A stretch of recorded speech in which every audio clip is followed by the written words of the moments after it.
Le lycée Kyoto de Poitiers doit son nom au protocole qui vise à réduire les gaz à effet de serre dans le cadre de la lutte contre le changement climatique. Avec une consommation énergétique inférieure à 5 kWh par mètre carré et par an, cet établissement fait figure de vitrine en matière d'approche environnementale. Les principaux choix architecturaux et techniques ont permis de réduire les besoins à la base, que ce soit avec l'inertie, la compacité des bâtiments, l'approche bioclimatique, l'isolation extérieure. Donc nous avons des équipements très performants sur tout ce qui est éclairage, ventilation, double flux. Et ensuite, donc, les besoins restants sont apportés par 3 types de solutions énergétiques.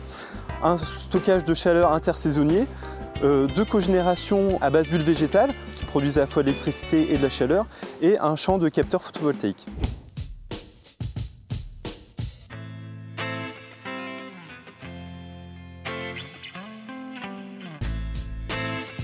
Installé sur le toit du bâtiment principal, le champ de capteurs photovoltaïques se compose de 686 panneaux de 180 watts crête.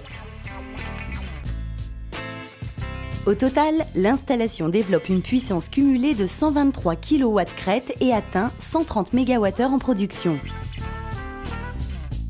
Ces panneaux qui sont installés sont composés de cellules monocristallines. C'était un type de cellule qui offre des rendements nettement supérieurs aux polycristallins et en optimisation due à l'orientation et à la région Poitou-Charentes qui est excellente.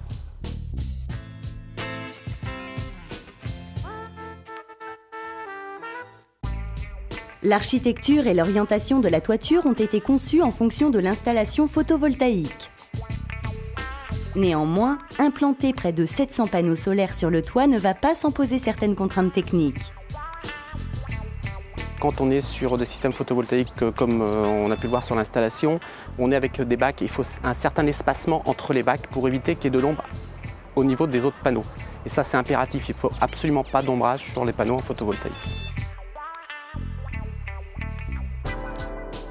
Les 686 panneaux sont reliés à 9 onduleurs, dont le rôle consiste, rappelons-le, à transformer le courant continu produit en courant alternatif avant d'être réinjecté sur le réseau. Donc là, on se retrouve donc avec 9 onduleurs dans la salle, ce qui nous permet de bien équilibrer les phases. L'importance d'équilibrage des phases, c'est surtout quand on va le renvoyer sur la réinjection du réseau au niveau de l'EDF. Pour optimiser au mieux le rendement de l'installation, le raccordement des modules photovoltaïques ainsi que le dimensionnement des onduleurs a fait l'objet d'une étude préalable.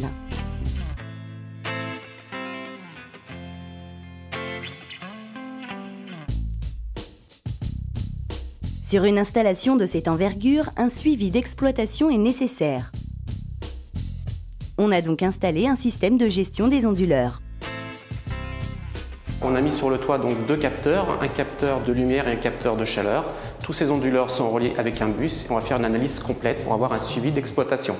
Et tout ceci sera relié par un télésurveilleur pour faire une surveillance à distance si un jour il y a une panne, ce qui nous permet de réagir très très vite.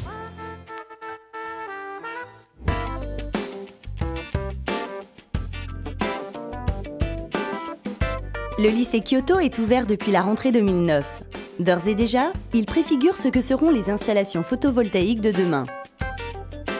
Un projet dont la réussite est notamment attribuée à la qualité et à la complémentarité de l'offre photovoltaïque de Rexel.